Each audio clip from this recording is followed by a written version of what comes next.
సత్య సాక్షి అనుదిన మన్నా ద్వారా మీ అందరికీ శుభోదయం.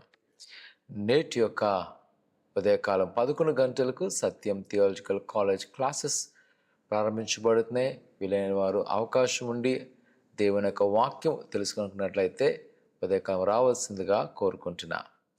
నేటి యొక్క సూచన మాట తీతుకు పత్రిక 3వ అధ్యాయము 5వ వచనం.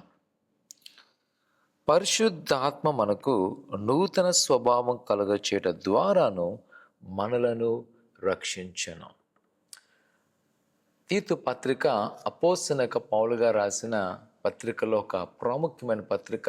మరి ముఖ్యంగా 1-2 తిమోతి తీతు పత్రికను పాస్టరల్ ఎపిస్టిల్స్ అంటారు. అంటే సంఘ నాయకునికి అవసరమైన గ్రంథాలుగా చూస్తూ సంఘానికి తెలియబడుతుంది. ఈ యొక్క సందర్భంలో ప్రభువైన యేసు ప్రభువారంట మన నీతిని బట్టి కాదు, కానీ ఆయన తన మహిమ ద్వారా తన యొక్క ప్రాణత్యాగం చేసి పరిశుద్ధాత్మ ద్వారా మనలను రక్షింపజేస్తాను. పరిశుద్ధాత్మ మనలను సరైన స్వభావంలోకి నడిపించడం చూస్తాం. ముఖ్యంగా రచయిత యొక్క ఆలోచన ఏంటి అంటే, మనము రక్షించబడిన దేనికి అంట ఏవో గొప్ప కార్యాలు పొందాలనే ఉద్దేశం కాదు, కానీ ప్రాముఖ్యంగా మన ప్రాచీన స్వభావాన్ని విడిచిపెట్టి నజరేన యేసుక్రీస్తు అనుకూలంగా ప్రవర్తించాలని, ఆయన వాక్యానుసారంగా జీవించాలన్నది ఈ మూలం యొక్క మాట. ఈరోజు ప్రియ సంగమా, మనము యేసు నమ్ముకున్న మనము ఒకవేళ దేవుడు మనకు అద్భుతమైన కార్యాలు అనుకున్నారు, అయితే మనము నిజముగానే మారి ఉన్నామా?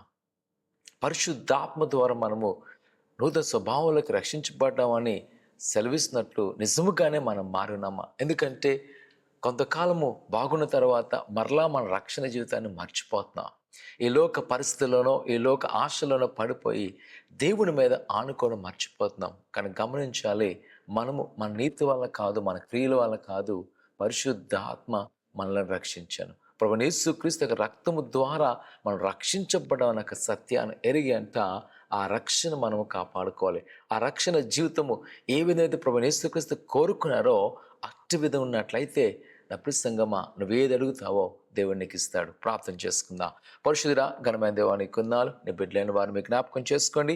నీ కృపాక్షమలతో నింపండి. వారికున్న కోదులను ఆటంకాలు తొలగించి నీ హస్తాల్లో భద్రపరచండి, బలపరచండి. నీ సన్నిధిలో ఏదైతే అడుగుతున్నారో వాటిని నెరవేర్చి నీ కృపాక్షమలతో నింపమని యేసు నామమున తండ్రి, ఆమేన్. ఆయన నమ్మకుంచండి. ప్రభువు నిన్ను రక్షించి బలమైన పాత్రలుగా వినియోగించును గాక. ఆమేన్.